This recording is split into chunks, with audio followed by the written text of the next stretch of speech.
Shalom, Kahalo Yahweh Bahashim Yahushai Bahashim Kakwadash. Double honors to the elder apostles of GMS, including the elders that came before them that taught us His truth. Shalom and salutations to all the brothers out pushing the word of truth and in sincerity, the hopeful elect tabernacle of David. I'm the brother Yashawan with a lesson. Probably going to entitle it A Closer Look at the Border. All right, because we had this Haitian situation, right, on the border, and I mean, what's really going on there? Okay, what was being said is suddenly out of nowhere, a bunch of Levites show up on the border down there. All right, so and then after rousing up Esau and saying that, oh, well, they're trying to get in, they're trying to get in. Oh, but we just sent them all home. Okay, none of this makes any sense. Now, to rouse up Esau and to, to stampede both races into a race war, it did have that effect. Okay, but let's take a closer look as to what was going on. We'll start right here with Sirach 12 and 10. All right, never trust thine enemy, for like as iron rusteth, so is his wickedness. Who is our enemy? That's Esau, the enemy of Israel. Though he humble himself and go crouching, yet take good heed and beware of him. And when I say Esau is our enemy, we have many enemies, but Esau is the head honcho. All right? Esau, Ishmael, and Ham. All right? Though he humble himself and go crouching, yet take good heed and beware of him, and thou shalt be unto him as if thou hast wiped the looking glass, and thou shalt see that his rust hath not been altogether wiped away. They can't get rid of that rust. Okay? All right, now let's jump down to 16. An enemy speaketh sweetly with his lips, but in his heart he imagineth how to throw thee into a pit. He will weep with his eyes, but if he find opportunity, he will not be satisfied with blood. So, all right, first of all, let's discuss this. There was an earthquake in Haiti, right? And we have the technology to create an earthquake, all right? And they've probably done that before in Haiti. And then that combined with the fact that they're destabilizing the country by puppet dictators or whatever, presidents. This one ain't doing what we want him to do. We're going to murder him in front of everybody. And so that combined with, the sanctions or whatever they've been doing to that place going back hundreds of years now because of what they did to the French, I believe it was. All right. It's just a mess over there. So they can, do what they want. All right. Earthquake about, what was it, 10, 12 years ago. You had Laura Silsby and company and the Clinton administration, the Clinton Foundation, running up in there, snatching up children. They got busted, and then that whole thing just disappeared. That's what happens when you have an earthquake over there. You get quote unquote humanitarians going over there and snatching up children. All right. So what's going on in this case? Why is there 15,000 Levites on the southern border, okay, of the U.S.? Well, all right. First of all, that's our enemy. And what do they want to do? They want to kill us. All right. And we'll get that. We'll get that. 16, an enemy speaketh sweetly with his lips, but in his heart he imagineth how to throw thee into a pit. He will weep with his eyes, but if he find opportunity, he will not be satisfied with blood. If adversity come upon thee, if you have an earthquake over there, thou shalt find him there first. And though he pretend to help thee, yet shall he undermine thee. All right, somebody brought them Haitians and dropped them off right? Either in Mexico or right there on the border, right? That's what happened. Why? Why would they do that? And then supposedly take them back to Haiti. That's not what they did. Okay, let's find out what they did. All right, let's find out what this devil is up to. All right, so this is September 23rd. Today is the 27th or 6th? 27th today. So this was last week, Thursday or Friday. All right, and this is Kristen, CW Connect, whoever. This is like a Trumper, a where we go one, we go all Trumper. And she calls this Red October. And it says this 750 Haitians at ICE facility in Tampa. Okay? That's a different scenario. I thought they were flying them back to Haiti. All 15,000 of them. Well, what we're going to find out, okay, she's incorrectly going to say, well, they're bringing them into the U.S., giving them plane tickets and letting them go wherever they want to go. No. That's not how the devil works. Okay? This right here tells the story. ICE facility, first of all, is a concentration camp. What do they do to the Jews in concentration camps? We know. So let's look at this. First, she's going to show a devil who's going to point out the fact that, oh, well, these Haitians were all given one-way tickets to these different places in the United States. Well, wouldn't they be concentration camps? As soon as they get off the plane, they get frog marched to the bus. The bus takes you to the train takes you to the camp where you line up and either get your head chopped off or get your ass in the fiery furnace. This is how Esau works, all right? They're not going to let a bunch of Haitians just we're going to let you in the... No, that's not what's going on. All right, let's get this real quick. All right? Bring the truth out real quick. This is Genesis 27. Start there. Let's start with the truth, all right? And 41. What are these people up to? And Esau hated Jacob, all right? No, they're not going to just let you in the United States and give you free asylum. No, we can bring you over here under the pretense of that. And then, nigga, we got, line up over here. We got something for that. And Esau hated Jacob because of the blessing wherewith his father blessed him. There's the truth. And Esau said in his heart, the days of mourning for my father are at hand. Then will I slay my brother. So here's what their plan is right here. Then will I slay my brother Jacob. Let's get a little more as to what's actually going on, filtering these headlines through the scripture. You know where we're going with it. You know where we're going with it.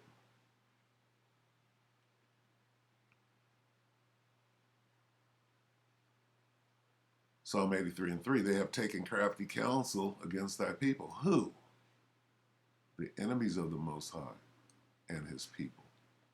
And consulted against thy hidden ones. Here's the plan. They have said, come and let us cut them off from being a nation. How? We can kill these niggas. Just showed you the time for mourning for my father is at hand. Then will I slay my brother Jacob. How are they doing it? That the name of Israel may be no more in remembrance, for they have consulted together with one consent. They are confederate against thee. Then it names them off. Edom, Ishmael, Moab. Then, okay, hey, got to keep Moab in there. Then these Africans. Okay, this guy. What are they doing? They're trying to cut us off from being a nation. Let's go back. What is the plan? The plan is right here. Here's what they're doing on the southern border, which they have been doing against Issachar, Asher, Zebulon, okay, Gad. And Esau hated Jacob because of the blessing wherewith his father blessed him. And Esau said in his heart, the days of mourning for my father at him. Then will I slay him. Here's what they're doing. They're not inviting you in after having you in derision over there in Haiti for I don't know how long. Now, let's go back to this. And what does it say? They're locked up in an ICE facility, in a concentration camp.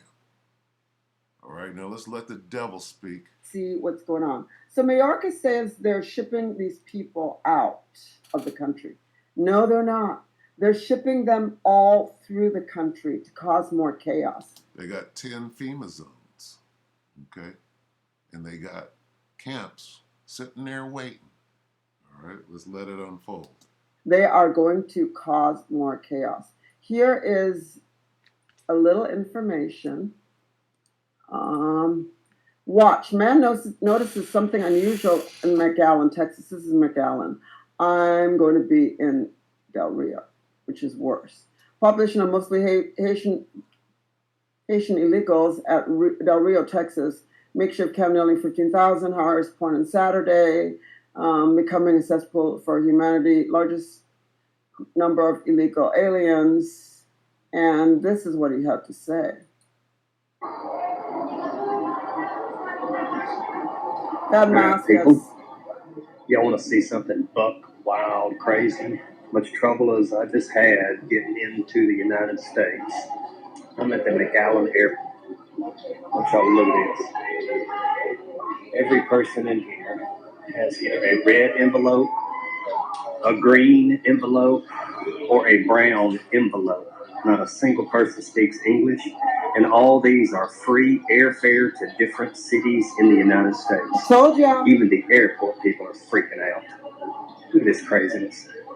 Mayorkas is free airfare. They don't even have luggage. They got like bags of chips and stuff, and they're just sending them all across the U.S. Look at this lady right here. She's got 1, 2, 3, 4, 5 kids, and doesn't even have any luggage. That ain't Levi neither. No luggage, no food, nothing. This is the Biden administration, what they're doing. This is crazy is what it is. You see how mad Esau is? So they're killing 2 birds. They're making it look like, oh, we're going to let these niggas and these spics up into America willy-nilly. No. They're moving forward with this genocidal campaign. Come on. Slap full of these envelopes. I'm watching them check in up front too. They're showing up with like a grocery bag with some chips and a couple of Cokes in it. And that's it. Thanks, Biden. Thanks a lot, bro. All right. Let's see what she has to say. Okay, so they're costing us $418 in Texas daily and 418 million daily and 290 billion tax dollars. There we go. Yeah. Okay. Hey, what the hell are you? So that's what's going on. Here is my telegram. Look like a damn Guatemalan. Okay, so let's bring it up to here, because this looks funny. Okay. Bring it up to here. The illegals are brought in to cause chaos and crime, so we can't concentrate on exiting them. They're not brought in to do any of that. What they're doing is they have started the ovens. Haitian illegal immigrants or illegals deported from U.S. have been bitten and attacked immigration. Stop this.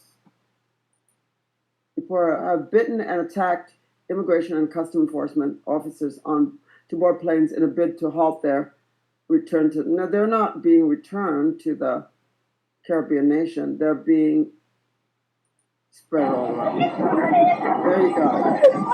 Where did they find these? They shipped them in from somewhere. There's no way they could have busted them. They shipped them and then busted them. I think what she's trying to say is they're in whatever. They're in Tampa, right? And these niggas turned up. They probably know that they're being taken to be disposed of. Now, it could be that they took some back to Haiti or whatever. That doesn't make any sense. Why'd you bring them over in the first place? What makes sense is that they're in some ICE facility and they're like, oh, we already see. We see the plan, right? So they're turning up.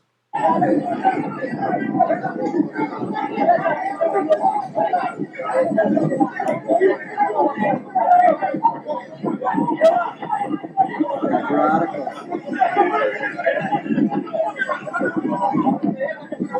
Attacking, fighting.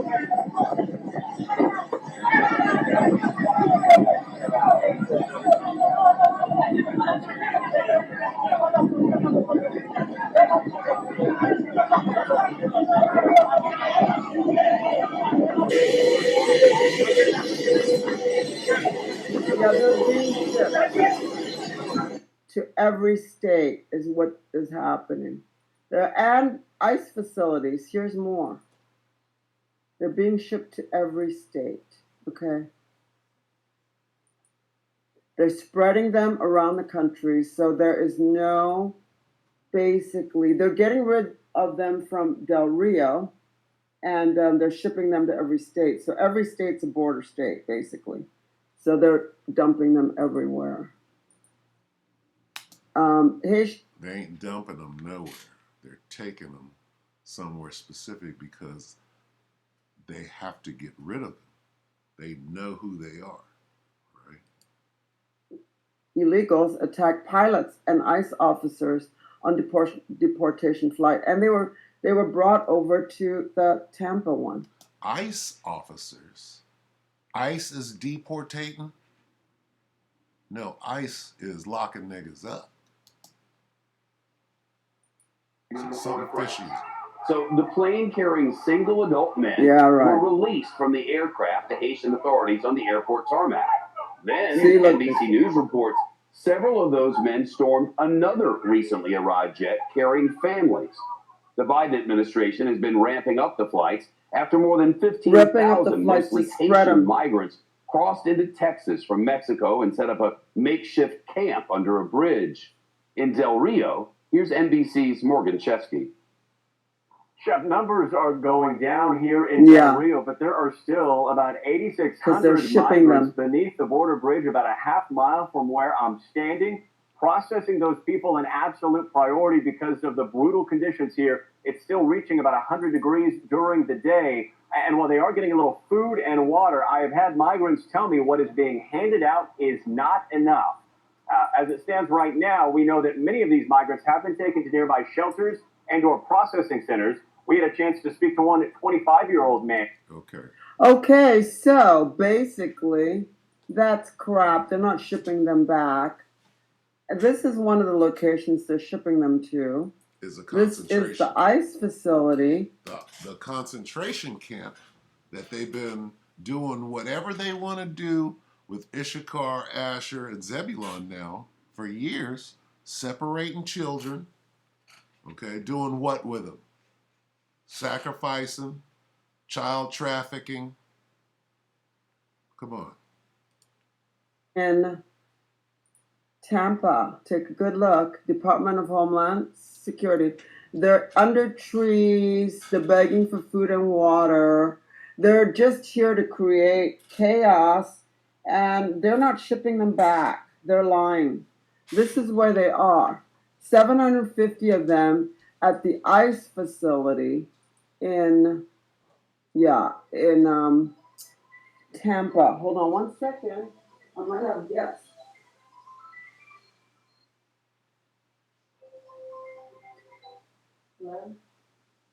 Hello? Yes? Who's this?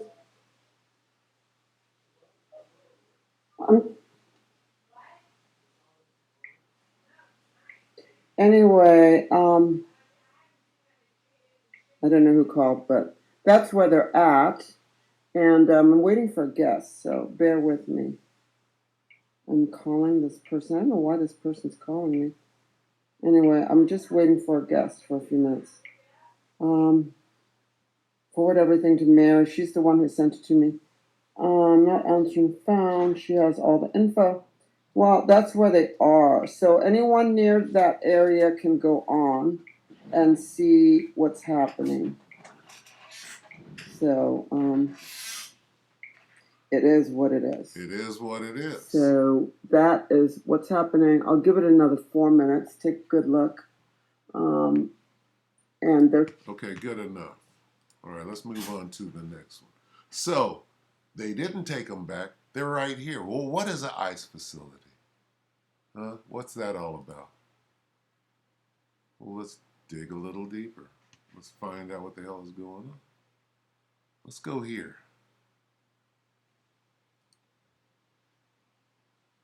Okay. With the Capital One. So lock it for the commercial.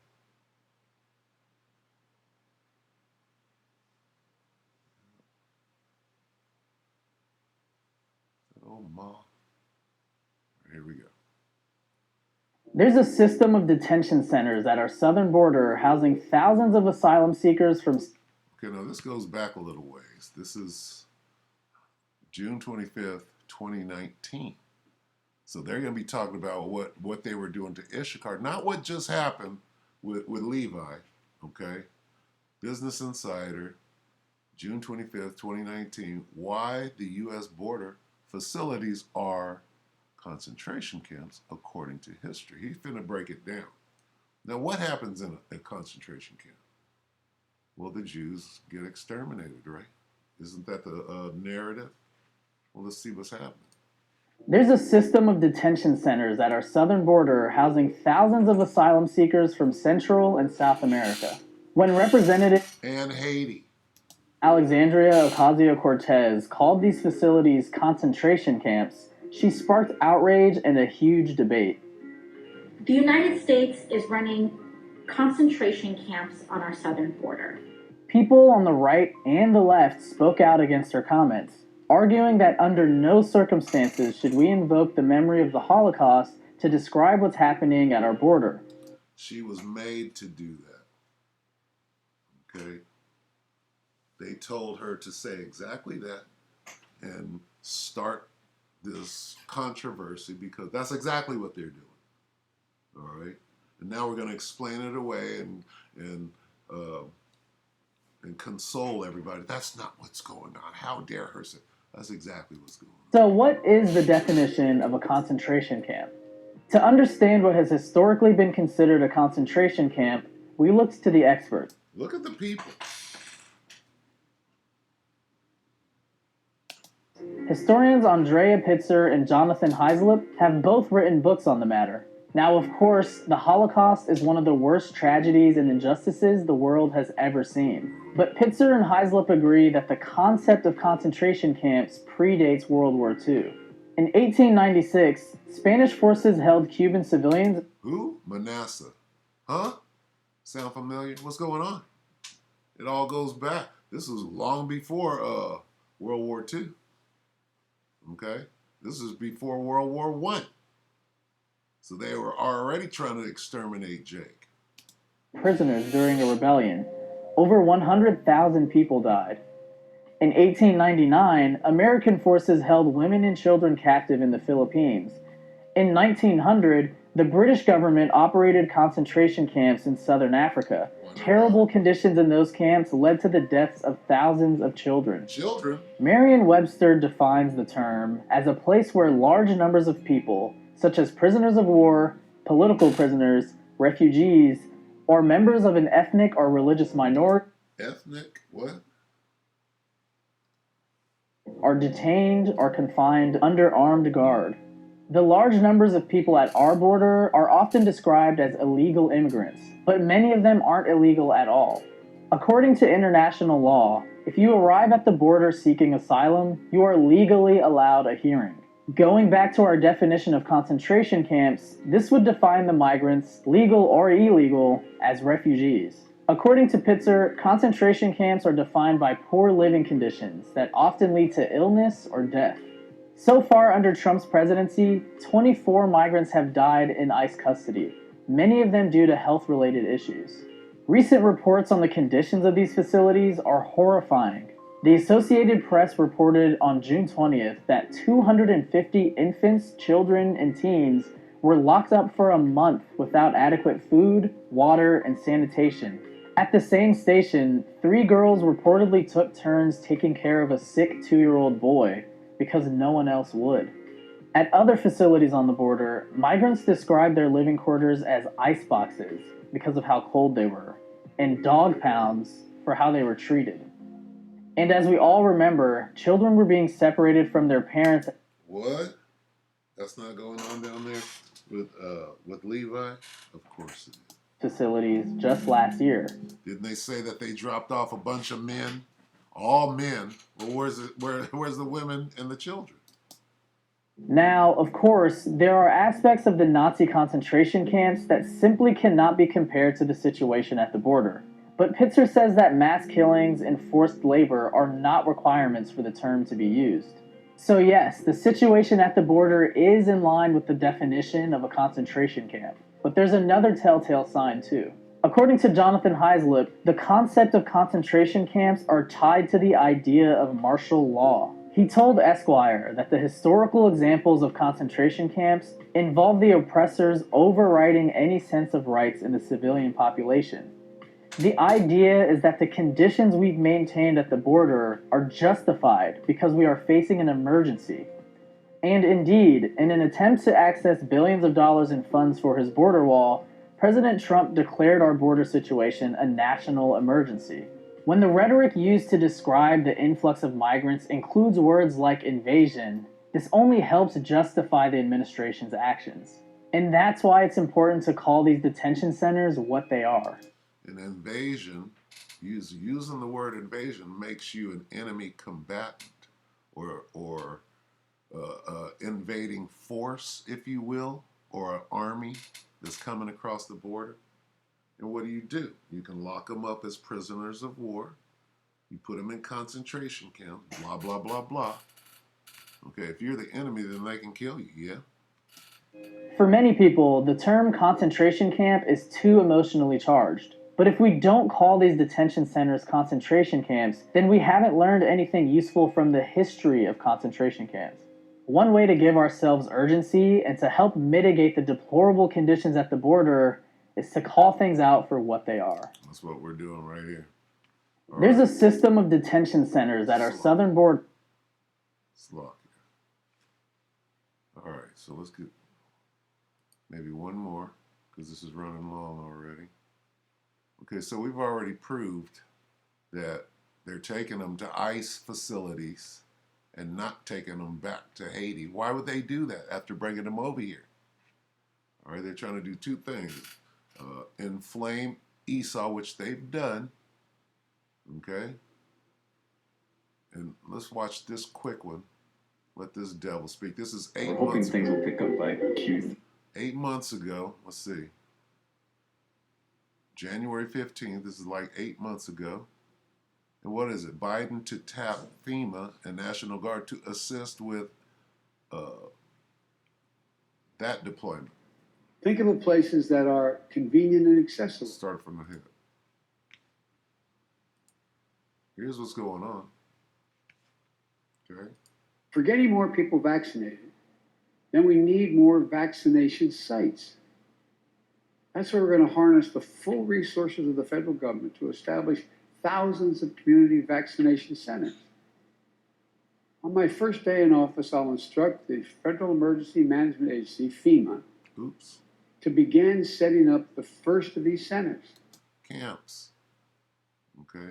They already got the camps made. These centers are, if you don't do this, nigga, you go to quarantine.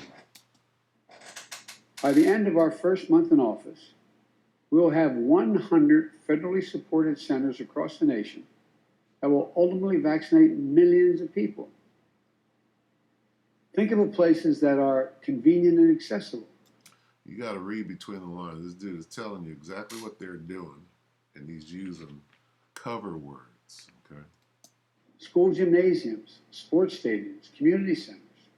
Sports stadiums, kind of like the Superdome that was used as a concentration camp during Hurricane Katrina, right? We've already had productive conversations with bipartisan groups of county officials, mayors, governors, tribal leaders, leaders of the private sector, who shared their ideas with us about this effort. And as we build them, we're going to make sure it's done equitably. We're going to make sure there are vaccination centers in communities hit hardest by the pandemic. Like you Negroes, Latinos, and Native Americans. You're the target. Black and Latino communities. Oh, what? Why would he say that? How are we hit hardest? The so-called disease, it seeks us out? Or is that how you designed it? Communities and rural communities as well. Salakia. Let's get that again. Black and Latino communities and rural communities as well. Rural, that's them reservations. Then the first month of our administration, we're going to deploy mobile clinics, moving from community to community, that will partner with community health centers and local primary care doctors to offer vaccines to hard-hit and hard-to-reach communities in cities, small towns, and in rural communities. And to staff up these centers, we will mobilize thousands of clinical and non-clinical professionals. Think of the people that we deploy in natural disasters. Experts from the Federal Emergency Management Agency, from FEMA, and the Center of Disease Control, our Public Health Service Commission Corps, our military medical personnel, our first responders. Additionally, we're going to expand the pool of medical professionals, including retired healthcare workers, who can administer the vaccine and to ensure we have enough vaccinators to meet the nation's needs. All right, good enough. So the devil's coming after you, all right?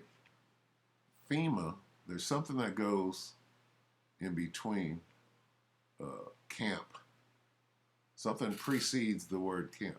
FEMA camp, okay?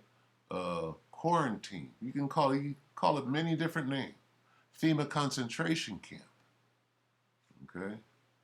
I wanted to see that real quick. I'm going to play a little bit of this. This is called Concentration Camps Then and Now. All right, let's see. I'll extract a little information off of this. Let me see. I think it's right about here. Let's let this guy talk. Is this... It's not, of course.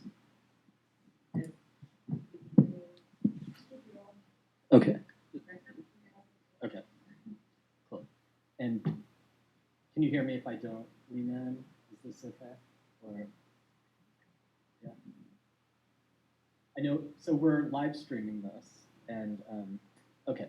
Wanted to make sure that you can hear me and whoever is listening out there. So thank you so much, Ranji. This is a total delight and privilege. Come on, dude. To be here tonight. I can't think of an event that would more perfectly sort of fit within the ambit of what we were imagining for this In the Press project and series. And I'm okay. And let's get to it.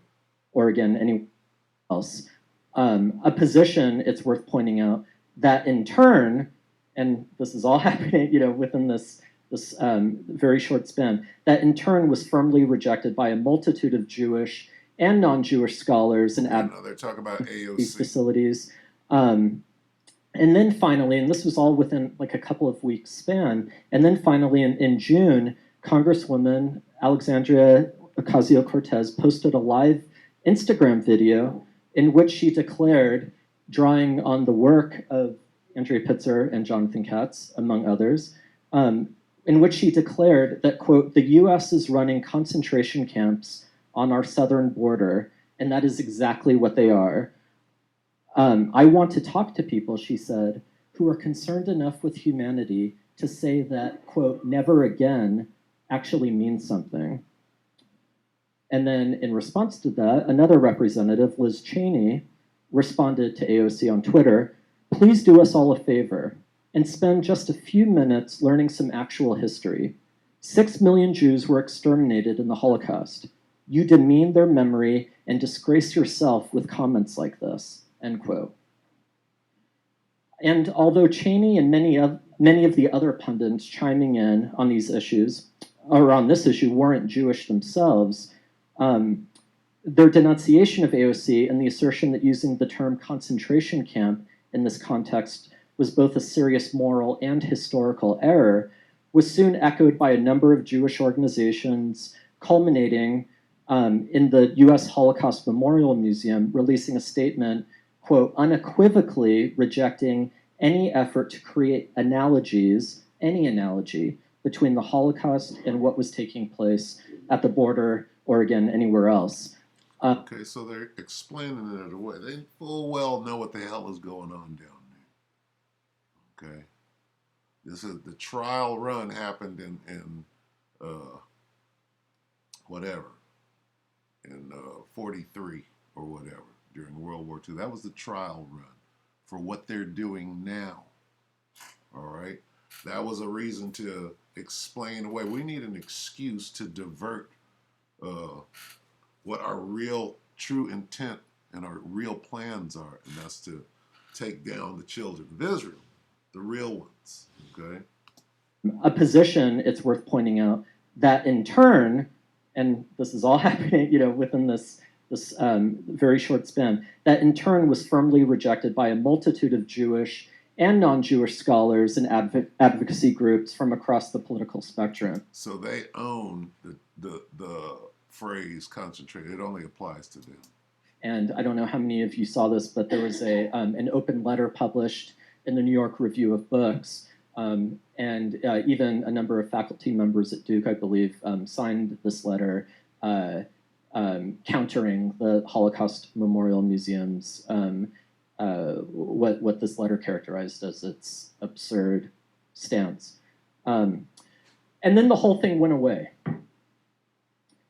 So this panel is premised on the idea that what came so starkly into public view in June and July was both anticipated by a whole array of earlier historical phenomena and can be found in similar guises in many other parts of the world today. So what he's saying is there's an all-out extermination campaign of the children of Israel, not the Jews, okay? Judah, Benjamin, Levi, all right, Gad, Asher, Manasseh, Ephraim, all of them, all right? And it's been going on for years. It's still going on. They're trying to cover it up. Oh, you can't say that. Oh, you can't say that. All right. All right, so let's get a couple of scriptures and we'll go ahead and close out. All right, let's go back to this real quick. Genesis 27. Here's what's going on. Genesis 27 and 41. And Esau hated Jacob because of the blessing wherewith his father had blessed him. And Esau said in his heart, the days of mourning for my father are at hand. Then will I slay my brother Jacob. That's what we're watching. Okay. Levi down there, 15,000 of them got shuttled into camps. Okay. Why? What do you do at them camps? Okay.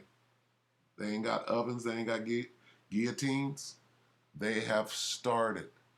All right. Let's get this.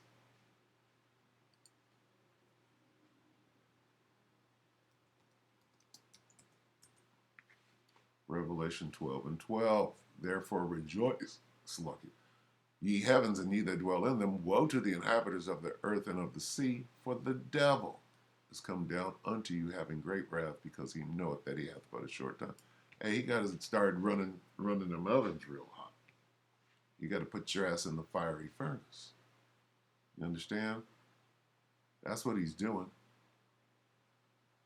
All right? So, I mean, we could go on and on, but, I mean, This is what's going on down there. What the hell is going on with Levi? Why they got all them Haitians down there? What the fuck are they? Well, they're bringing them over here because they ain't got no ovens in motherfucking Haiti. All right. Now I'm speculating, as a disclaimer. Here's my disclaimer. This is all speculation, right? But the proof just came out, all right? Are they at ICE facilities? Well, what is an ICE facility? Okay. What have they been doing down there? Separating children and people disappearing, okay? Human trafficking. Come on. We know how this devil gets down. All right? This is 2 Corinthians 2 and 11. Lest Satan should get an advantage of us, for we are not ignorant of his device. We know what this devil is doing. All right? So with that, I hope that the elect were edified. With that, we'll say shalom.